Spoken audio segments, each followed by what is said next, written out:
When I was in 4th grade, I met this kid called James. He was a little weird, quiet more than anything, but once I got to know him, he seemed like a chill dude. The thing that stood out to me the most was how good he was at voice impersonations. A little too good, in fact.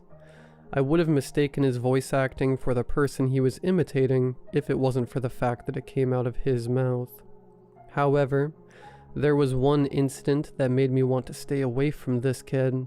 Typing this out 15 years later, it still sends shivers down my spine. I still don't have an explanation for it, and quite frankly, I'd rather not have one. It was the summer before Christmas break, December 12th in my school. As usual, we would go out to have snowball fights and go downhill with a sled. You know, normal kid stuff. As I was collecting snow, I got a call from a distance. "Hey, Thomas, time to go home. Let's go." It sounded exactly like my mom, but when I turned around, I saw James, giggling while hiding behind a mountain of snow. That was strange. I could have sworn that voice came from at least 30 feet away, but looking at James, he was definitely no farther than 6 feet. "Geez, I thought you were my mom for a sec," I said, pouting. James burst out laughing. "Got you again. You're so easy to trick sometimes." "Shut up." I was a little mad at how good his impersonations were, but then again, it was funny to troll other people with it, especially the teachers. More time passed by, and eventually the teacher actually did call us over to let us know that my mom was picking us up. Our plan was to have a sleepover before Christmas break began. My mom picked us up in her car and drove us home. We were left alone with a babysitter for the night, since she had to go work on her afternoon job plus her night shift.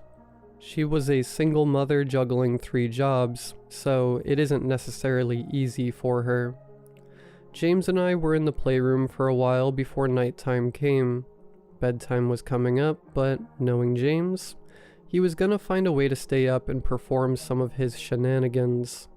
Our babysitter, Jackie, walked in and tucked us into bed, both mattresses on the floor, before turning off the lights and shutting the door. It was silent for a good few minutes before James' intrusive thoughts got the better of him. "Psst, Thomas," he whispered. "You up?" I turned around to face him. "Yeah, what's up?"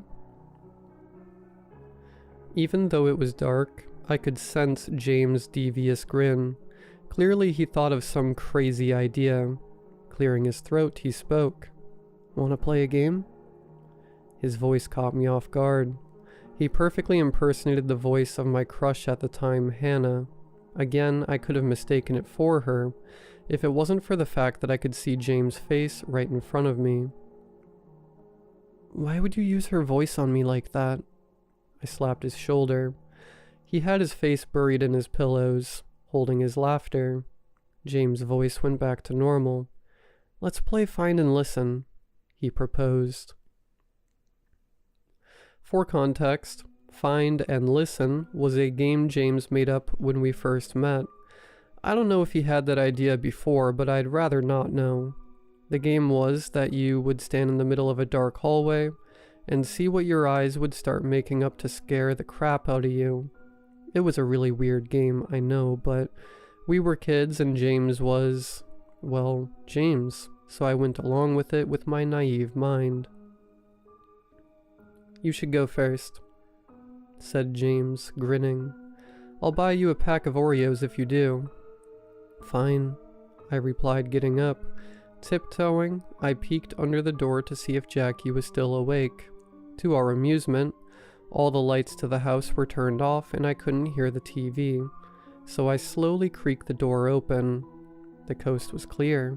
Taking a deep breath, I stood in the middle of the hallway in silence, staring into darkness. It was silent for the first few minutes.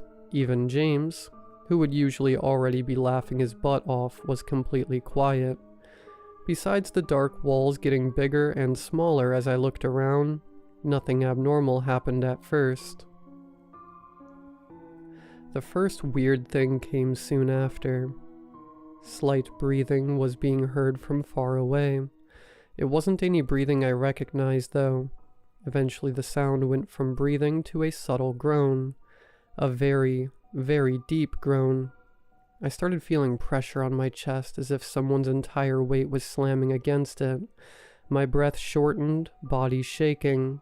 Whatever I was feeling, I certainly didn't think that I was safe at that very moment. As time went on, my heartbeat increased by the minute until, eventually, I could feel it in my throat. James, are you still there? I'm scared. I whimpered, my body shaking even more in discomfort. He didn't respond, but I knew he was there because I saw his silhouette still laying down on the bed, sitting crisscrossed. I then felt something brush my shoulder. Jolting, I turned around to see nothing but the other side of the dark hallway. James? I said, trying to hold a lump of tears in my throat. Again, no response. No matter where I was turning around, I could feel a massive presence behind me, a pressure that I never felt before. I closed my eyes and curled into a ball. However, the pressure only got worse. James, can the game end now? I asked, a tear forming in my eye. This time I did get a response, but it wasn't James' voice. It was soft, a girl's voice. It had a slight echo to it.